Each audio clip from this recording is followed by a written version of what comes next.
Hola, mi nombre es Samantha Jacobo Martínez y soy estudiante de la Escuela Normal número 3 de Nezahualcóyotl. El día de hoy, mi compañera y yo, que estamos por finalizar el sexto semestre de la licenciatura en Educación Preescolar, bajo el Plan 2018, vamos a abordar una de las temáticas que se fueron revisando a lo largo del curso de Bases Legales y Normativas de la Educación Básica, y es el tema del quehacer profesional de un maestro de educación básica.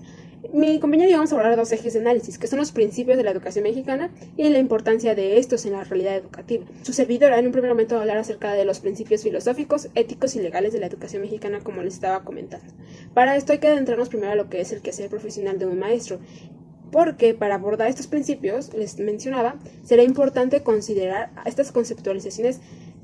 que debe tener el docente desde su formación, no solo ya estando en práctica o estando ya laborando, sino desde la formación, para así poder favorecer la reflexión de toda aquella acción profesional que realiza el docente en el campo educativo o el docente en formación.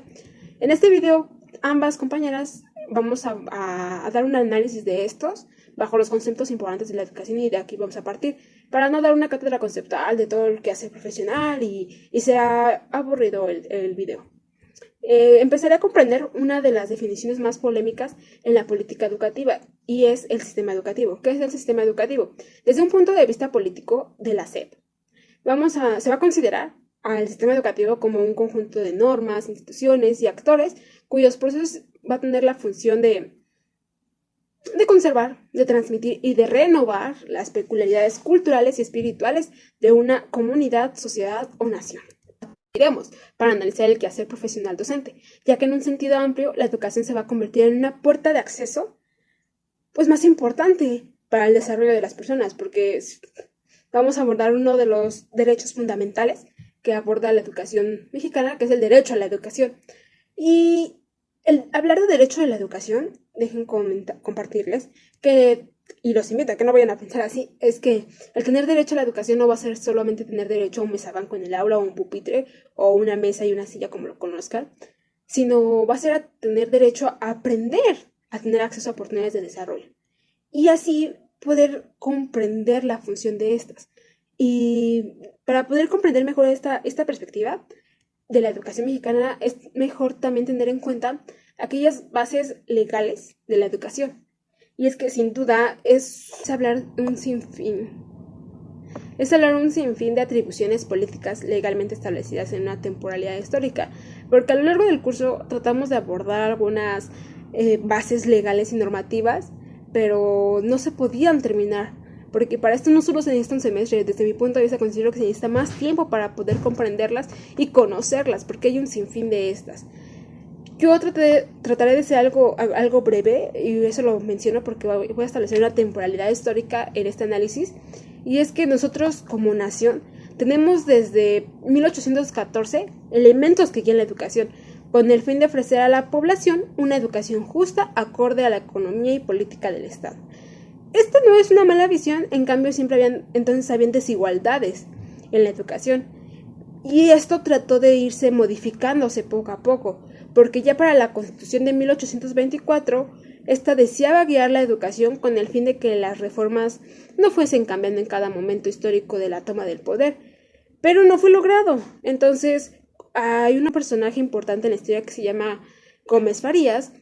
que en 1933 empieza a establecer la primera reforma liberal, que a pesar de que hoy en día sigue ocupando un lugar muy importante en la educación, en ese momento esta reforma pues liberal, que se llama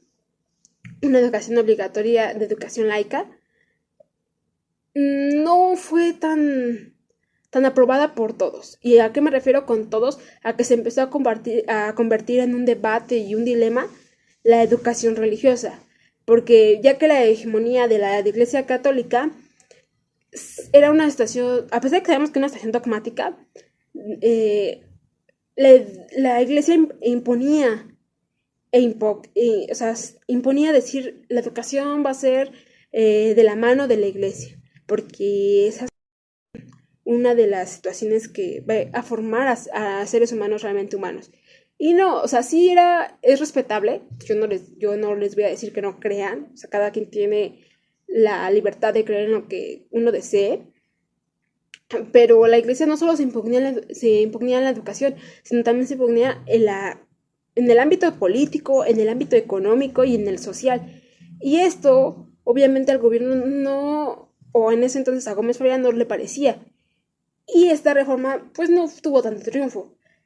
Fue cambiando, algunos personajes la trataban de retomar, pero no tenía tanto valor.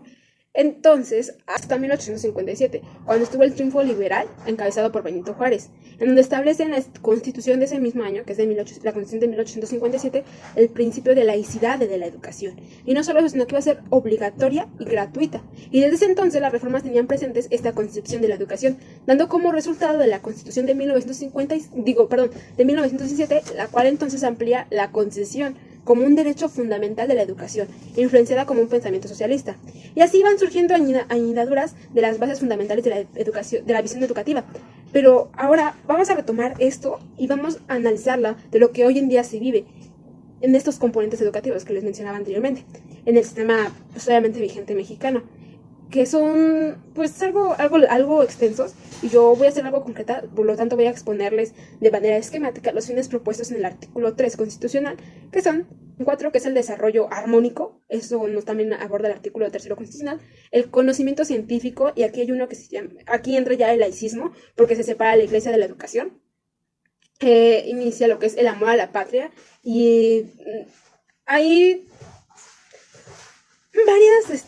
pues variables que se abordan en este eje del artículo, que es pues, obviamente la comprensión de nuestros problemas, la independencia, el aprovechamiento de nuestros recursos, la continuidad del crecimiento de nuestra cultura, la conciencia de la solidaridad internacional, la autoridad social del Estado, y así, ¿no? Entonces,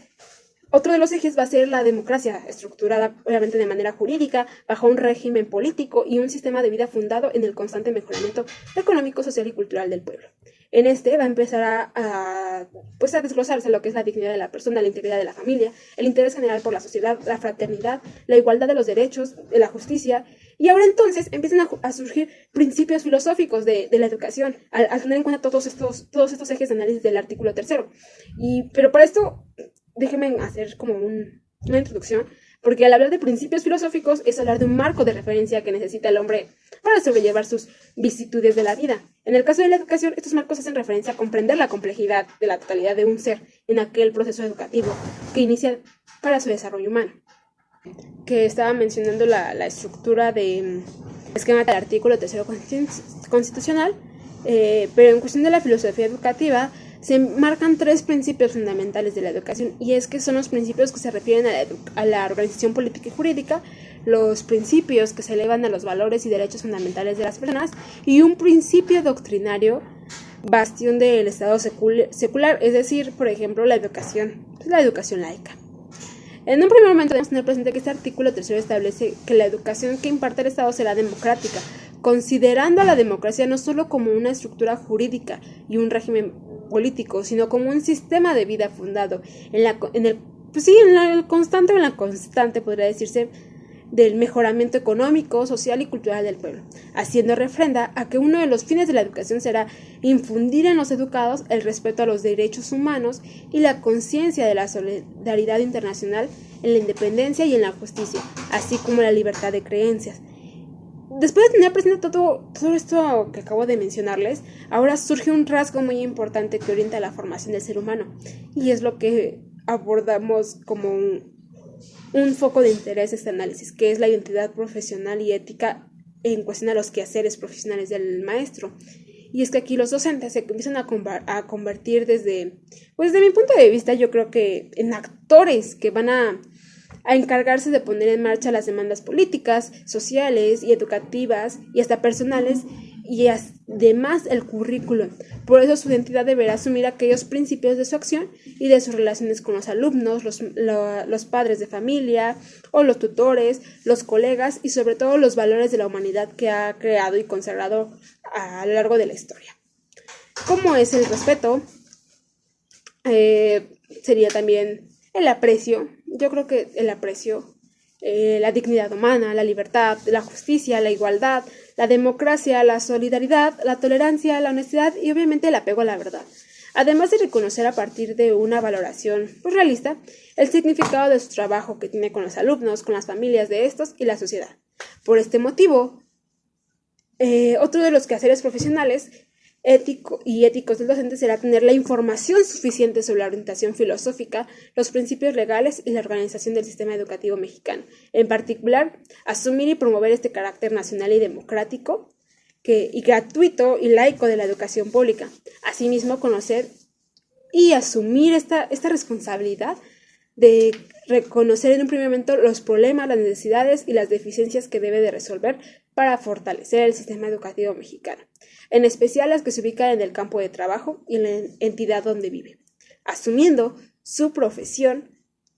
como una carrera de vida, conociendo sus derechos y obligaciones y utilizando los recursos al alcance para mejorar su capacidad profesional y valorar el trabajo en equipo como un medio de formación continua y el mejoramiento de la escuela, también teniendo estudios favorables para la cooperación y el diálogo con sus colegas. Por ello, considero que desde mi punto de vista, todo este proceso de búsqueda personal y colectiva del quehacer profesional docente dependerá muchísimo de tener presente que la formación docente inicia desde que uno comienza a prepararse profesionalmente hasta que uno deja de servir a la educación. Es decir, siempre considerar la formación profesional como algo permanente para el trayecto de vida y a su vez prepararse y crear estrategias que fomenten y construyan una sociedad más justa y humana. Y esto empieza a implicar una identidad valorativa de esos elementos más importantes a la tradición educativa mexicana. En particular, pues el reconocimiento de la importancia de la educación pública como componente esencial de una política basada en la justicia, la democracia y la equidad. Más adelante mi compañera les hablará sobre la importancia de estos. La importancia de las bases legales y normativas de la educación básica. A través de este video hablaré sobre la importancia de las bases legales y normativas de la educación básica mexicana. Se tomará como punto de partida el documento Perfiles profesionales, criterios e indicadores para docentes, técnicos, docentes y personal con funciones de dirección y de supervisión, a partir del cual se realizará un análisis reflexivo, el cual permite generar una idea sobre el quehacer profesional que embarga a un docente con apego y a los principios filosóficos, éticos y legales de la educación mexicana, además de contemplar las leyes que rigen la educación, tales como son la Ley General de la Educación y la Constitución Política de los Estados Unidos Mexicanos.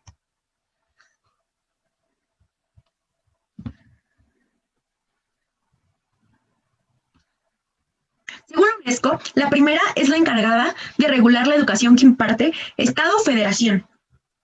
entidades federativas y municipios, así como particulares. Además, obliga al Estado a prestar servicios educativos de calidad que garanticen al máximo el logro de aprendizaje de los educandos, mientras que la segunda señala los derechos y garantías que se consideran normativas mínimas de la organización del gobierno